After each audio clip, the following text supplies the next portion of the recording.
Shalom. Before I get started, I would like to give all praises and infinite glory unto Yahweh, Bahashem Yahweh Shai, Bahashem Ruach Kodash. Double honor to the apostles and elders of Great Millstone who rule and teach well, and peace and safety to the Akim that spread across the four corners of the world, that's pushing out this truth with all diligence and also putting their lives on the line to do so. This Karatazah of Great Millstone, Atlanta, here with the lesson going into the sifting of Israel.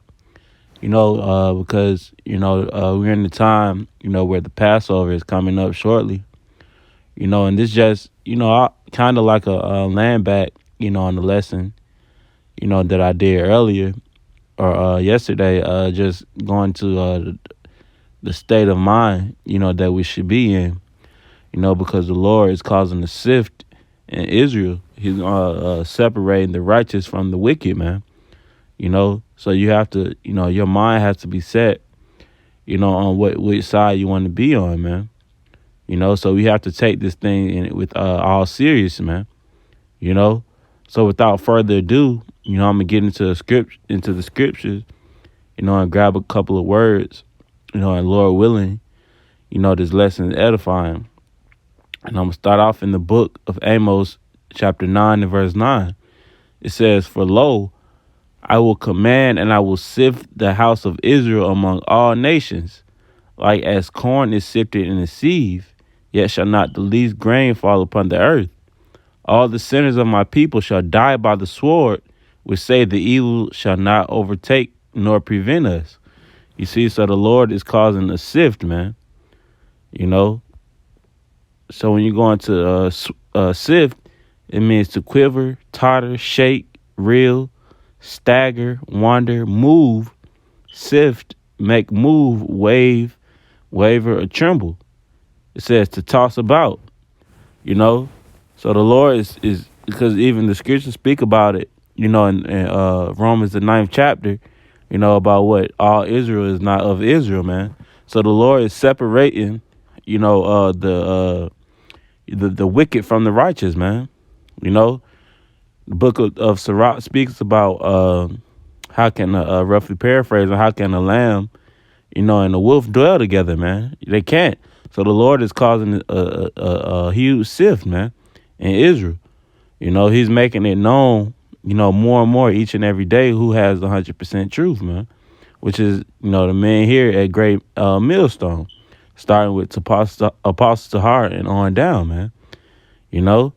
So it says, I'm going to reread this again. It says, "For lo, I will command and I will sift the house of Israel among all nations, like as corn is sifted in a sieve." And I have that the image, of what, a sieve look like. And this is always used to separate, when you're cooking. It's basically a strainer, man. As you can see here. So the Lord is using a strainer, if you just put it in your mind, the Lord is using a strainer, to separate, the righteous from the wicked, man. And all, that the wicked is just gonna be that leftover, man. Just that leftover that's not needed, man. Because in verse 10 it says, "All the sinners of my people shall die by the sword, which say the evil shall not take nor prevent us." Because ultimately, these people really, they don't believe that, the Lord, execute judgment, and a part of the Lord's judgment is putting somebody to death by the sword. You see? So I'm going to get Ezekiel, the book of Ezekiel, chapter 22 and verse 18.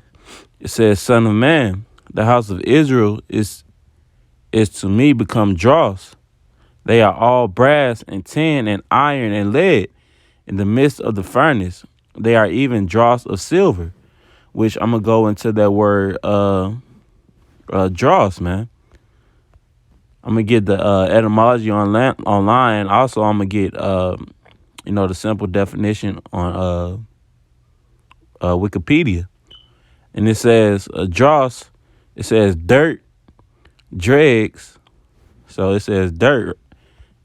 I'm going to finish reading it.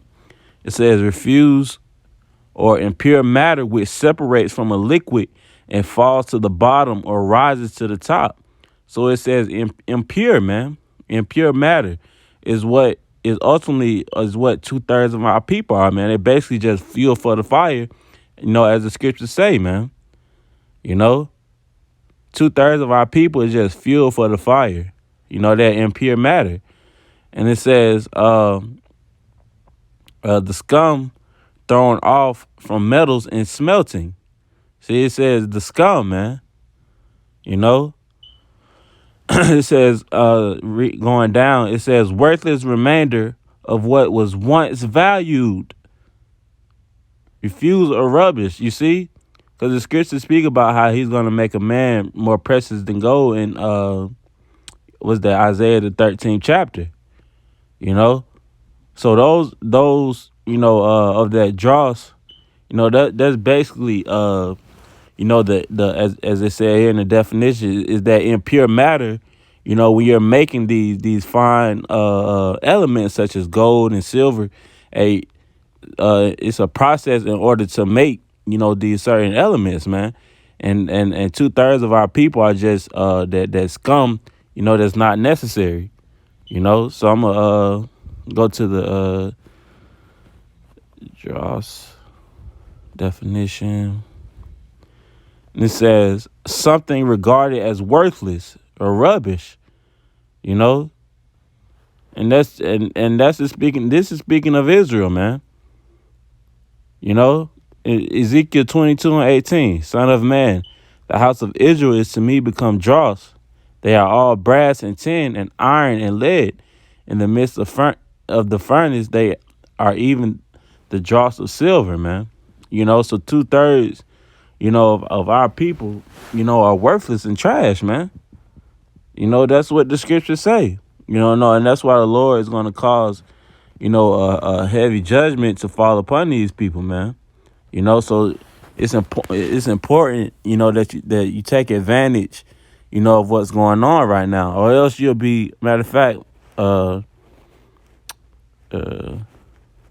me get the parable of the foolish virgin.